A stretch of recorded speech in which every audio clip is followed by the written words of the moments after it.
ఓం అస్మద్గురుభ్యో నమః. శ్రీమతే రామానుజాయ నమః. శ్రీకృష్ణ పరబ్రహ్మణే నమః.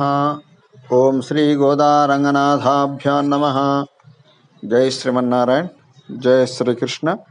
ప్రియ భగవద్భక్త బంధువులారా, ఈరోజు 21వ పాసురం. ఈ పాసురంలో అమ్మ గోదాదేవి ప్రార్థించగా నీలాదేవి కూడా వచ్చి ఈ గోదా గోష్ఠిలో చేరింది. ఈ గోపికలు అంటే గోదాదేవి యొక్క చెలికత్తెలు గోదాదేవి, నీలాదేవి వీళ్ళందరూ కూడా కలిసి శ్రీకృష్ణ భగవానుని ప్రార్థిస్తున్నారు. ఈ పాసురంలో పాసురం చెప్పుకుందాం. ఏ తక్కలంగళ్ ఎదిరి పొంగి మీదలిప్ప மாத்தாதேபால் சொரியும் வள்ளல் பெரும் பசுக்கள் ஆத்தப்படைத்தான் மகனே அறிவுராய் ஊத்தமுடையாய் பெரியாய் உலகினில் தோத்தமாய் நின்ற சுடையே துயிலசாய் மாத்தாருணுக்கு வலி தொலைந்துன் வாசற்கண் ஆத்தாது வந்து உன்னடி பணியுமா போலே போத்தியாம் வந்தோம் புகழ்ந்தேலோரெம்பாவாய். ஏத்த கலங்கள் எதிரி பொங்கி மீதலிப்பா மாத்தாதேபால் சொரியும் வள்ளல் பெரும் பசுக்கள் ஆத்தப்படைத்தான் மகனே அறிவுராய் ஊத்தமுடையாய் பெரியாய் உலகனில் தோத்தமாய் நின்ற சுடரே துயிலசாய் மாத்தாருணுக்கு வலி தொலைந்துன் வாசற்கண் ஆத்தாது வந்து உன்னடுபனேமா போலே పోత్యాం వందోం పొగిడిందేలోరెంబావాయ్. ఈ పాసురంలో శ్రీకృష్ణ భగవాన్ని ప్రార్థిస్తున్నారు. ఓ నందగోపుని కుమారుడా అని సంబోధిస్తున్నారు. నందగోపుడు అంటే ఆచార్యుడు అని చెప్పుకున్నాం. ఆ ఆచార్యుడు అధీనంలో మంత్రం ఉంటుంది. ఆ మంత్రం యశోదాదేవి. ఆ మంత్రానికి అధీనుడై పరమాత్మ ఉంటాడు. కాబట్టి ఆచార్యుని ఓ ఆచార్యుని సంబంధంతో చెప్పి ఓ నందగోపుని కుమారుడా అని చెప్పి పిలుస్తున్నారు.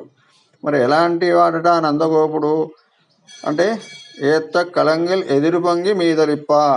ఆ ఆవుల పాడి సమృద్ధి ఎలా ఉంది అంటే ఆవుల యొక్క పొదుగు దగ్గర కుండలు పెట్టగానే నిండి పొర్లిపోతూ ఉంటాయట. అలాంటి పాడి సంపద కలిగినటువంటి అనేక ఆవుల మందలు కలిగినటువంటి ఐశ్వర్యవంతుడైనటువంటి ఆ నందగోపుని కుమారుడా లేచి రావయ్యా.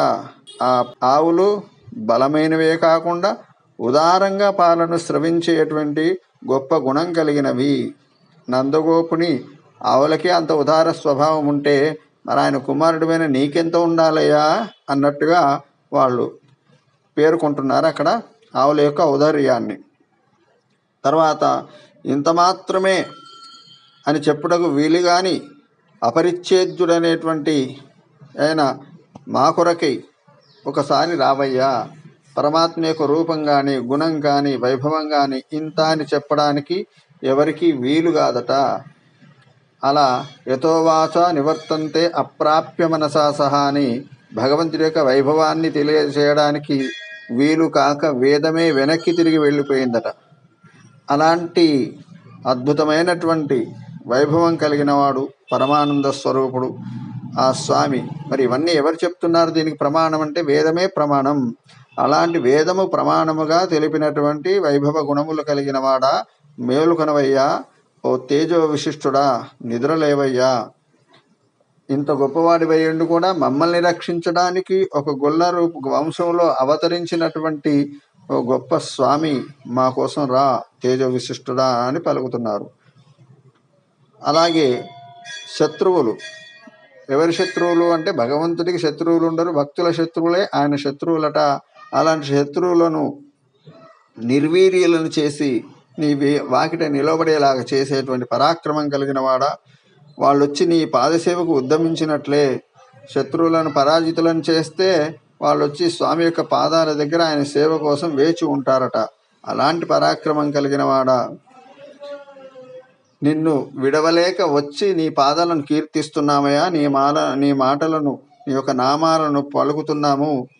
మేమును నీ గుణకీర్తనములను ఓడిపోయి స్త్రీత్వాహంకారం వదిలి నిన్ను కీర్తింపడానికి మంగళమాలపింపు వచ్చి ఉంటమయ్యా అంటున్నారు. అంటే స్త్రీలు సహజంగా కొద్దిగా స్వరూప లావణ్యాది అహంకారం కలిగి ఉంటారట. కానీ నీ ముందు నీ రూపం ముందు మేము కూడా ఓడిపోయి నీ సేవ చేయడానికి నీకు మంగళం పాడడానికి వచ్చినాం స్వామి. వచ్చి మమ్మల్ని అనుగ్రహించు అని ఈ పాసురంలో వేడుకుంటున్నారు. ఓం అస్మద్గురుభ్యో నమః. శ్రీమతే రామానుజాయ నమః. శ్రీకృష్ణ పరబ్రహ్మణే నమః. ఓం శ్రీ గోదారంగనాథాభ్యాం నమః. జై శ్రీమన్నారాయణ. జై శ్రీకృష్ణ. జై జై శ్రీకృష్ణ.